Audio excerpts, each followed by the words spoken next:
right here with little Miss Bella. Bella's here getting her higher education. The more she learns, the higher she jumps.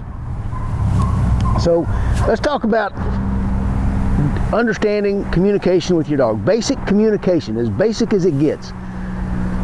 There's a few hello Bella, see what I mean? The more she learns, the higher she jumps. That's higher educating, ain't it? Yes, it is, young lady. Yes, it is, young lady. So you've heard this, leave it, right? Dog grabs something and you say, leave it. We've got all these commands and words that we use that are popular. They got to be good. They got to be great because, hey, you Googled them and there they were, you know. So my firm belief about dogs, living with our dog, having a good life with your dog is real simple.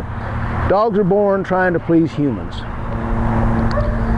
And if you teach them the rules, they will follow all your rules. The only bad habit a dog gets are the ones you teach them. You don't mean to, but you do.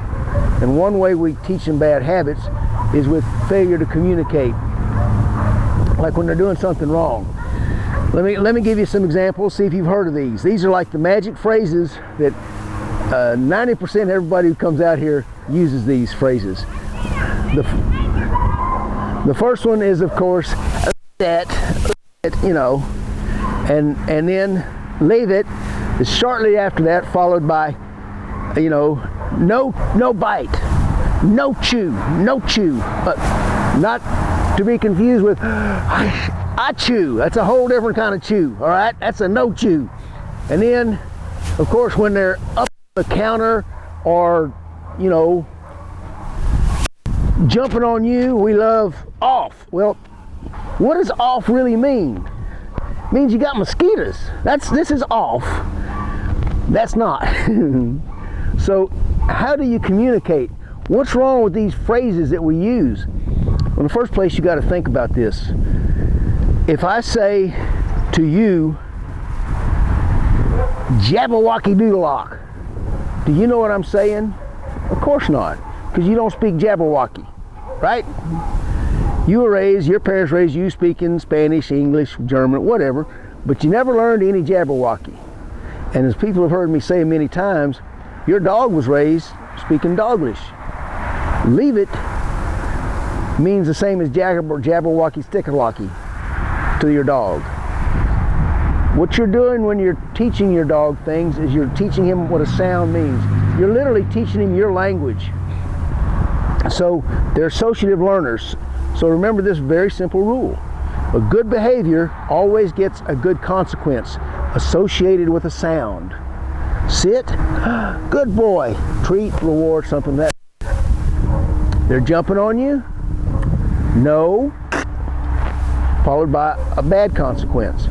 And soon enough, your dog associates the sound with that consequence. And they either want to repeat that consequence or they want to avoid that consequence. It's simple as that. So what's effective? Well, for all the Leave It fans out there, and I know there's just a million Leave It fans out there, and I just think it's wonderful that we're articulating ourselves so very well. But let's go back to Mother Nature and how dogs learn. You think about this, when a mama dog weans her pup, he gets him little sharp baby teeth, you know, puppy teeth, and he crawls up to the soda fountain and he latches on, and mama dog goes, arr! Now she don't go arr, arr, arr, arr, arr, arr, right Bella? No, she just goes arr. One sharp, sudden sound. Remember, dogs' communication skills are mostly through body language and observance. Their vocabulary is limited. They bark, howl, and growl. That's about it. So most of the conversations, if they're vocal, are one syllable. I believe that leave it has one connotation, but when I go no, it sounds more like mama dog going arf. So I try to keep all my corrections, literally all my commands, to one syllable, because vocally that's how dogs communicate, is with one syllable sounds, one syllable words, one syllable whatever you want to call them. So I'm just going to say no. And here's the beauty of this. Right now, you got a vocabulary. If you're training like the popular way everybody trains, you got a vocabulary that tells your dog the same thing. You got no chew. You got off. You got don't chew the shoe. You got leave it. You got off the cotton pick and counter. You got all these phrases. And what do all these phrases mean? They all mean the same thing to a dog. The dog's involved in a negative behavior, period. Whether it's jumping on you or whether it's chewing your Gucci loafers over here, it's a negative behavior. Keep it simple. Keep it something your dog understands, and his life and yours will be much simpler. And how do you keep it simple? You go to one syllable for all negative behaviors. The word no. Simple as that.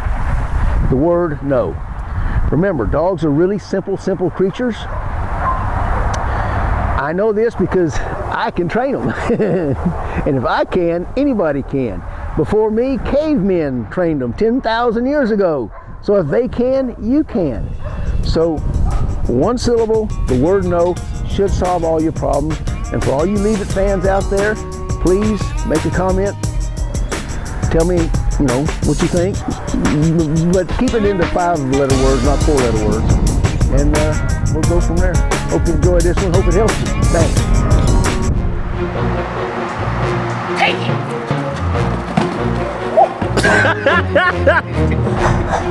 Get up! Why didn't you skinny?